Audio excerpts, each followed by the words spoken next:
नमस्कार बच्चों। तो आज मैं आप लोगों को कक्षा 7 की गणित अभ्यास 1A परिमेय संख्याएं अर्थात रैशनल नंबर के बारे में बताने जा रहा हूं। तो बच्चों, अगर अभी तक आप लोग हमारे चैनल को सब्सक्राइब नहीं किए हो तो बेल बजा के सब्सक्राइब कर लीजिए और लाइक कर लीजिए। इससे क्या फ़ायदा होगा कि जो भी हमारी नई वीडियो आने वाली है उसकी सूचना आप लोगों को मिलती रहेगी। और बच्चों, अगर हमारी वीडियो आप लोगों को पसंद आ रही है, लाइक हो रही है, तो आप अपने दोस्तों में भी शेयर करिए। तो बच्चों, अगर आप लोग हमारी वीडियो को देखते होंगे तो पता होगा कि अभ्यास 1A का प्रश्न संख्या 5 तक मैं आप लोगों को पहले बता चुका हूँ। आज मैं आप लोगों को अभ्यास 1A का प्रश्न संख्या 6 के बारे में बताने जा रहा हूँ। तो प्रश्न संख्या 6, अभ्यास 1A का प्रश्न संख्या 6 बोला है, निम्नलिखित संख्याओं में कौन सी परिमेय संख्याएं धनात्मक हैं। यहाँ पे कुछ परिमेय संख्याएं दी हुई हैं, उनमें से आपको छांटना है कि कौन सी परिमेय संख्याएं धनात्मक हैं। तो हम आप लोगों को बता चुके हैं कि ऐसी सभी परिमेय संख्याएं जिनका अंश और हर दोनों या तो धनात्मक होता है अथवा अंश और हर दोनों ही ऋणात्मक होता है, वे परिमेय संख्याएं धनात्मक परिमेय संख्याएं होती हैं। अर्थात कोई परिमेय संख्या दी हुई है तो उसका अंश और हर दोनों ऋणात्मक होगा अथवा अंश और हर दोनों ही धनात्मक होगा, तो वो परिमेय संख्या धनात्मक परिमेय संख्या कहलाती है। तो इसमें क दिया हुआ है ऋण 9/13, ख दिया हुआ है 11/19, ग दिया हुआ है ऋण 7/23 और घ दिया हुआ है 8/13। तो बच्चों देखिए, यहाँ पे क में आपका अंश और हर दोनों ही ऋणात्मक है, इसलिए ये आपका जो है कि धनात्मक परिमेय संख्या होगा। ख में अंश धनात्मक है लेकिन हर आपका ऋणात्मक है, तो ये आपका धनात्मक नहीं होगा। इसी तरह ग में अंश और हर दोनों ही ऋणात्मक है, तो ये भी आपका धनात्मक परिमेय संख्या हो जाएगा। ग में आपका अंश धनात्मक है और हर ऋणात्मक है, तो ये धनात्मक परिमेय संख्या नहीं होगा। तो इस तरह से आपका क और ग ये दोनों धनात्मक परिमेय संख्याएं होंगी। नीचे मैं आप लोगों को समझाने के लिए लिख भी दिया होगा क्यों धनात्मक परिमेय संख्याएं होंगी। तो क देखिए दिया हुआ था ऋण 9/13। अब आपको पता है कि अगर किसी भी परिमेय संख्या के अंश और हर में एक ही पूर्णांक से अगर गुणा किया जाए तो उस संख्या का मान नहीं बदलता है। तो हमने क्या किया, इसमें अंश तथा हर में दोनों में ही ऋण 1 से गुणा कर दिया। तो जब ऋण 1 से ऊपर गुणा किया तो ये 9 हो गया, ऋण 1 से नीचे गुणा किया तो ये 13 हो गया। तो अब देखो यहाँ पे दोनों ही अंश और हर दोनों ही धनात्मक हो गया, इसलिए क जो होगा आपका धनात्मक परिमेय संख्या होगी। इसी तरह ग भी आपका जो है कि ऋण 1 से अंश और हर दोनों में गुणा करके अंश और हर को धनात्मक बना लेंगे, तो ये भी जो है कि आपका एक धनात्मक परिमेय संख्या होगी। आगे प्रश्न संख्या 7 बोल रहा है, निम्नलिखित संख्याओं में कौन कौन सी परिमेय संख्याएं ऋणात्मक हैं। अब इसमें आपको ऋणात्मक परिमेय संख्या ज्ञात करना है, मतलब छांटना है, छांट के लिखना है। तो बच्चों, आप लोगों को मैं पहले बता चुका हूं कि ऐसी सभी परिमेय संख्याएं जिनका या तो अंश ऋणात्मक हो या तो हर ऋणात्मक हो, तो वे सभी परिमेय संख्याएं ऋणात्मक परिमेय संख्याएं होती हैं। मतलब अगर किसी परिमेय संख्या की अंश अथवा हर किसी में से एक ऋणात्मक होगा तो वो परिमेय संख्या ऋणात्मक परिमेय संख्या कहलाती है। तो यहाँ पे देखिए क दिया हुआ था ऋण 7/11। अब चूंकि इसमें केवल अंश ही ऋणात्मक है, इसलिए ये आपकी ऋणात्मक परिमेय संख्या हो जाएगी। इसी तरह ख आपका दोनों ऋणात्मक है तो ये ऋणात्मक नहीं होगी, ये धनात्मक परिमेय संख्या हो जाएगी। ग में आपका अंश धनात्मक है, हर ऋणात्मक है, ग भी आपकी एक ऋणात्मक परिमेय संख्या है। घ में दोनों ही ऋणात्मक है, इसलिए धनात्मक होगी, तो ये ऋणात्मक नहीं होगी।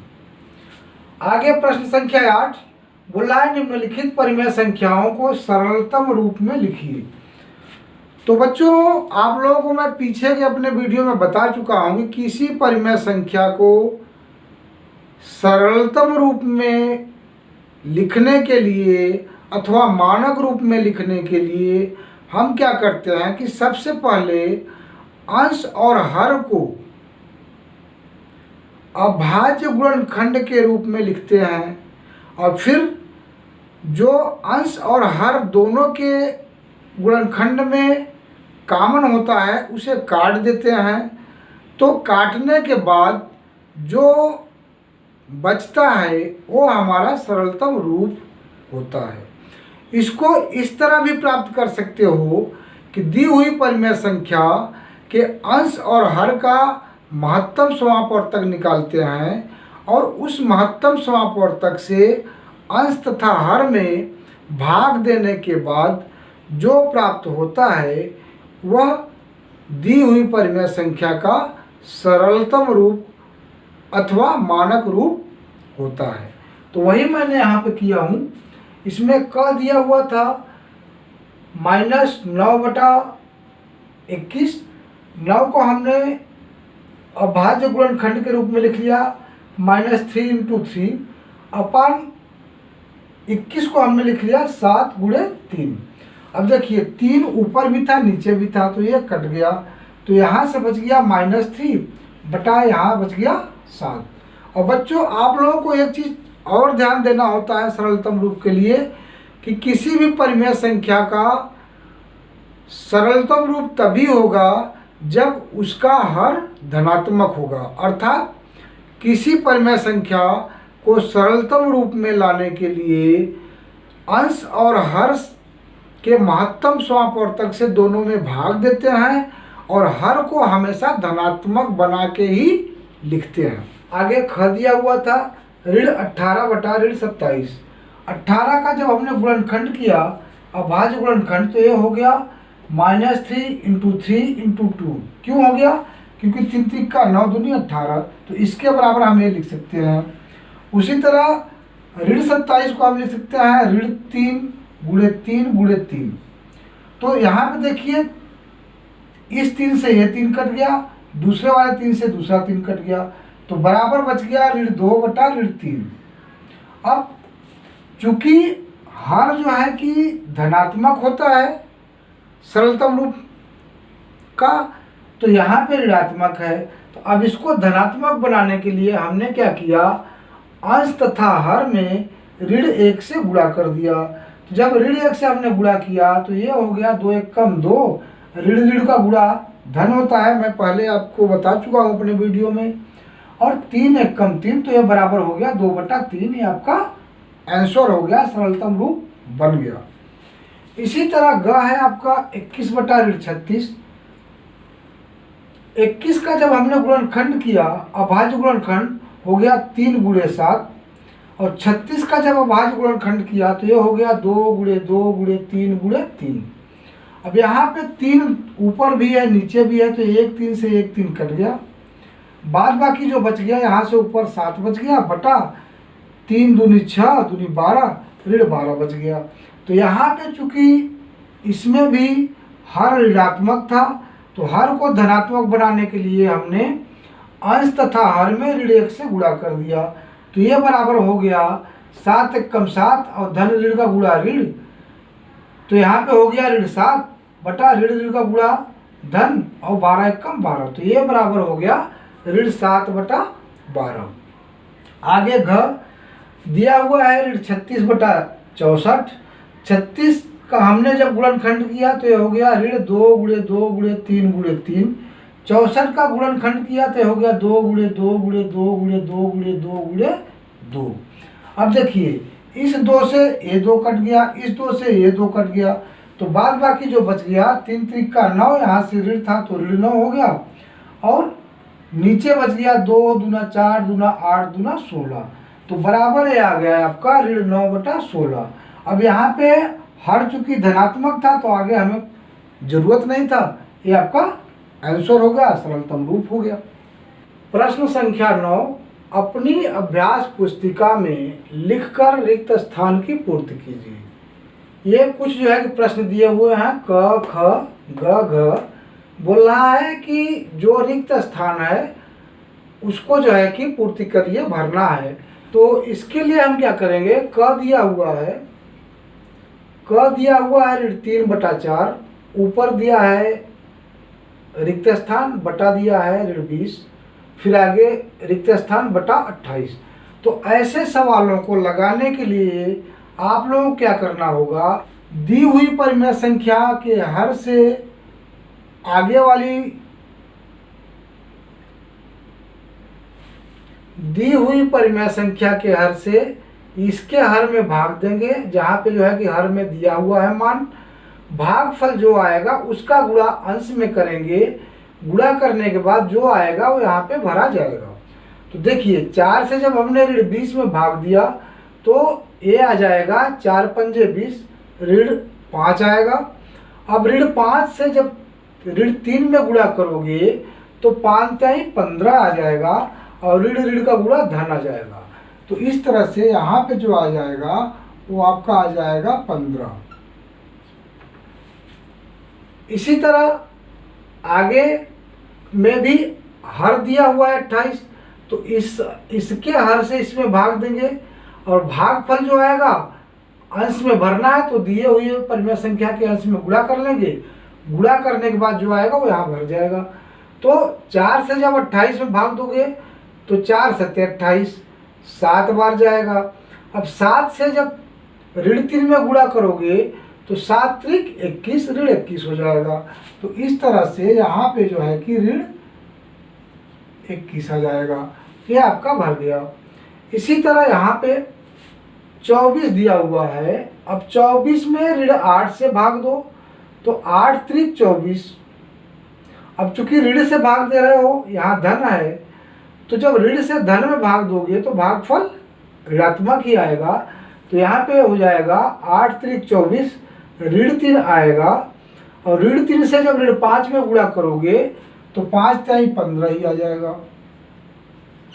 चूंकि ऋण 3 था तो ऋण ऋण का गुणा धन हो जाएगा, और 5 तिहाई 15 हो जाएगा।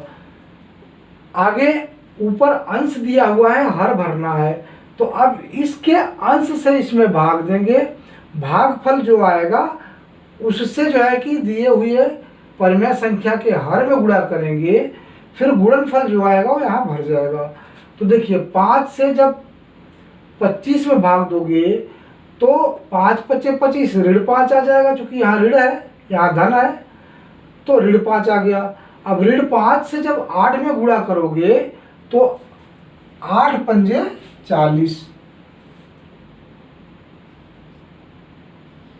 चूंकि यहाँ भी ऋण 5 आया था और यहाँ भी ऋण है, तो ऋण ऋण का गुणा धन हो जाएगा, तो धन लिखा नहीं जाता है, तो इस तरह से यहाँ 40 भर जाएगा।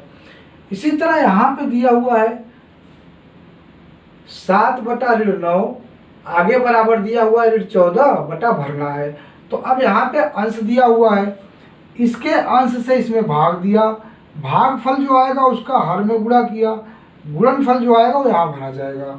तो 7 दूनी 14, ऋण 2 आ गया, ऋण 2 से जब ऋण 9 में गुणा किया तो 2 9 18, और ऋण ऋण का गुणा धन हो गया, तो यहाँ पे 18 भर जाएगा।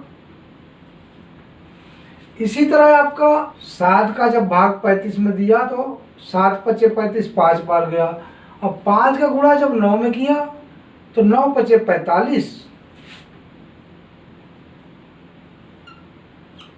और चूंकि यहाँ पे धन था यहाँ पे ऋण था, तो धन ऋण का गुणा आपका ऋण हो जाएगा, तो यहाँ पे ऋण 45 आ जाएगा। इसी तरह यहाँ पे पहले में ही भरना है, आगे दिया हुआ है। तो आगे दिया हुआ है तो इसके अंश से इसमें भाग दे दो। तो 4 दूनी 8, ऋण 2 बार गया।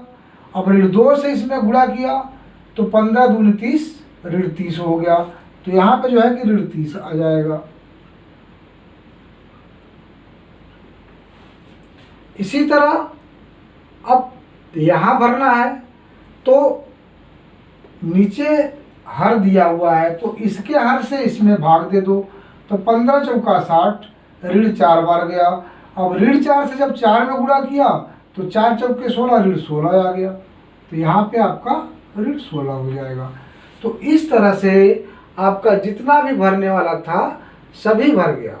इसका नियम यही है कि जो परिमेय संख्या दी हुई है आगे जो भरना है तो उसका अगर हर दिया हुआ है तो दी हुई परिमेय संख्या के हर से इसके हर में भाग देंगे, भागफल जो आएगा उसका गुणा अंश में करेंगे तो गुणनफल जो आएगा वो भरा जाएगा। इसी तरह अगर किसी में अंश दिया हुआ है, हर भरना है तो अंश से अंश में भाग देंगे, भागफल जो आएगा उसका गुणा हर में करेंगे, फिर गुणनफल जो आएगा वो नीचे हर में भर देंगे। प्रश्न संख्या 10 बोल रहा है प्रत्येक के समतुल्य 3 और परिमेय संख्याएं लिखिए। यहाँ पे कुछ परिमेय संख्या दी हुई हैं और बोल रहा है कि इनके समतुल्य 3 और जो है कि परिमेय संख्या लिखिए।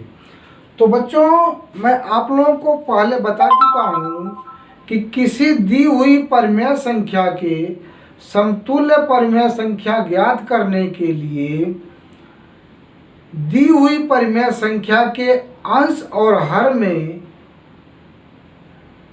सबसे पहले 2 से गुणा करते हैं, उसके बाद 3 से गुणा करते हैं, उसके बाद 4 से गुणा करते हैं।